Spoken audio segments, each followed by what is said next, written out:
ko na nagagalit nanay ko tsaka tatay ko. Hindi pwede. Ito lang ang limitasyon mo. Ito lang ganyan lang.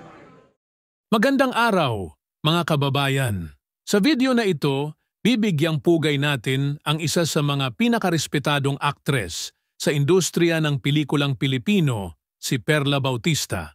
Sa higit 6 na dekada ng kanyang karera, napatunayan niya ang kanyang husay at tibay sa pag-arte. At hanggang ngayon, patuloy pa rin siyang aktibo sa larangan.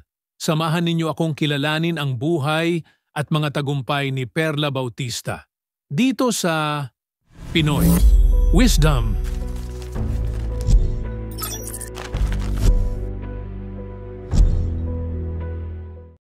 Ipinanganak noong Pebrero 18, 1940 sa Maynila.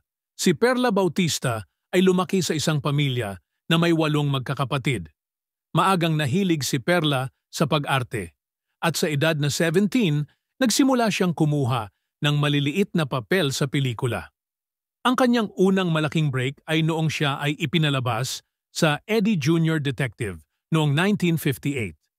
Mula noon, unti-unti siyang nakilala sa industriya at nagtuloy-tuloy na ang kanyang karera. Ang isa sa kanyang pinaka-memorable na pelikula ay ang Markang Rehas noong 1962 kung saan siya nanalo ng Best Actress sa Famous Awards, ang pinakamataas na parangal para sa mga artista sa Pilipinas noong panahong iyon. Sa buong karera niya, nakapagtala siya ng mahigit 250 pelikula at TV shows, kasama na ang mga iconic films tulad ng Tatlong Taong Walang Diyos, 1976, Kapag Puno Na ang Salop, 1977, at Andrea, Paano Ba Ang Maging Isang Ina, 1990.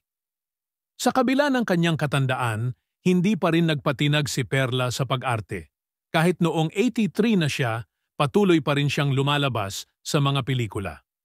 Sa kanyang pinakabagong proyekto, Apo Hapon, ginampanan niya ang papel ng isang 76 na taong gulang na lola na nakasaksi ng kasaysayan ng isang Japanese soldier na nanirahan sa Cordillera noong panahon ng digmaan.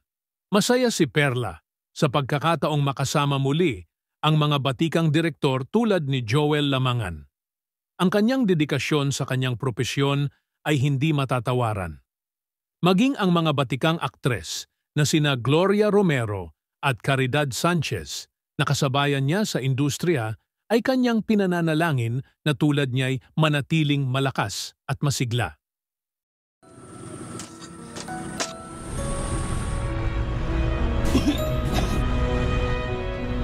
Oh, Ninyo Jose, dala niyo na ba yung gulay na pinabili ko sa inyo? Opo, Nay Perla! Oh, Ninyo, dito tagpuan natin ha. O, palit na tayo. Jose, dalhin mo na to at baka magutom ka Biskuit, mamaya. naman po. Di na tayo magugutom, Ninyo. Oh, huwag na kayong maghati. Meron din para kay Ninyo. Ay, salamat po, Nay Perla. Sa inyong palagay, paano kaya nagbago ang kalidad ng pelikulang Pilipino kung wala ang mga veteranong aktres tulad ni Perla Bautista? Ano ang paborito ninyong pelikula na kanyang pinagbidahan? Ibahagi ang inyong mga opinyon sa comment section. Huwag kalimutan mag-subscribe at pindutin ang notification bell para lagi kayong updated sa ating mga talakayan. Maraming salamat sa panonood. Dito lang yan sa Pinoy Wisdom.